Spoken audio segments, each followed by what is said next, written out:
What's up, folks? Sweenholic here with a look at some of Mattel's WWE Flex Force toys. I'll get it out of the way now. These action feature heavy toys are definitely oriented to kids and not at all to collectors. So if you're looking for a review of a super detailed collector-oriented wrestling figure, stop watching now. The two Flex Force figures we'll be seeing today are John Cena and John Morrison. You'll notice that the figures don't even come completely enclosed on cards. This is so you can try out their action features before buying them. The look of the figures is good enough, I suppose. Clearly they're not real scan, but it's obvious who each superstar is supposed to be. John Cena wears his famous jorts and colorful wristbands with his catchphrases printed on them. John Morrison wears a pair of long black tights with orange detailing and frills around his boots. The figures have a decent amount of articulation, most of which is tied to their action features. John Cena can hit or hurl an opponent by pulling back on his head or arms and releasing. And man, it's a pretty strong strike. John Morrison, in theory, is supposed to do a super jump by squatting him and letting go. Maybe it's just me, but I don't get very effective results when trying to follow the instructions on the box. So take that, John Morrison. That'll teach you to have an action feature I can't figure out. Of course, with wrestling figures, you need a place for them to duke it out.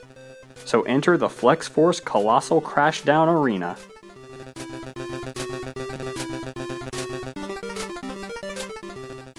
Upon opening the box, you quickly realize there's a good bit of assembling to be done, but it's not particularly difficult.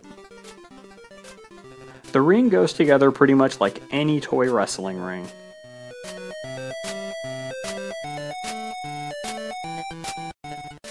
Beyond that, you assemble the top of the arena, which I'm not going to go into too much detail about, as you don't want or need me to redo the instructions.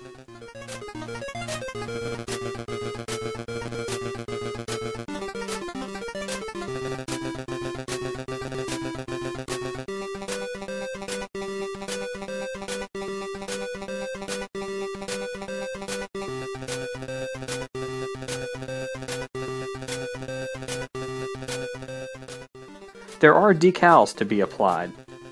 Interestingly, the instructions only call for the hard camera side to be stickered. Guess it's a cost-cutting measure or something. The ring is, not surprisingly, smaller in scale compared to the figures, but it gets the job done.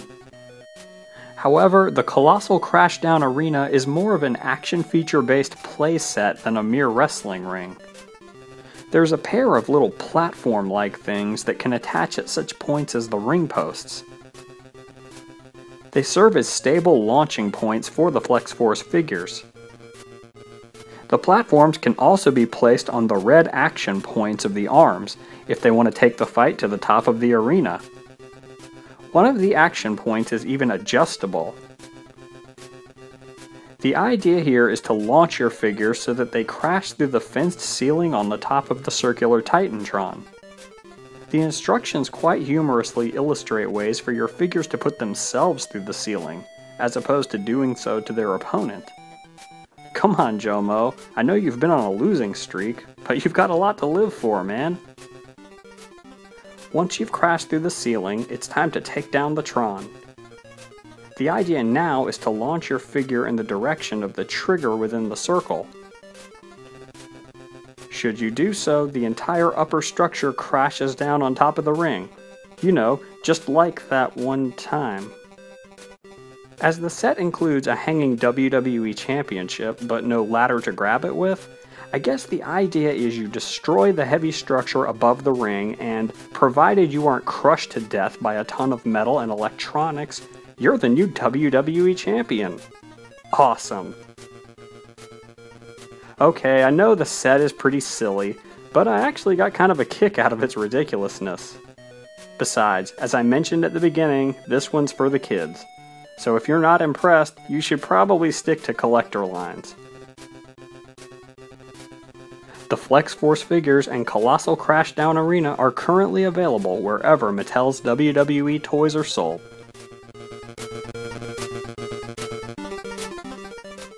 Stay rad, folks.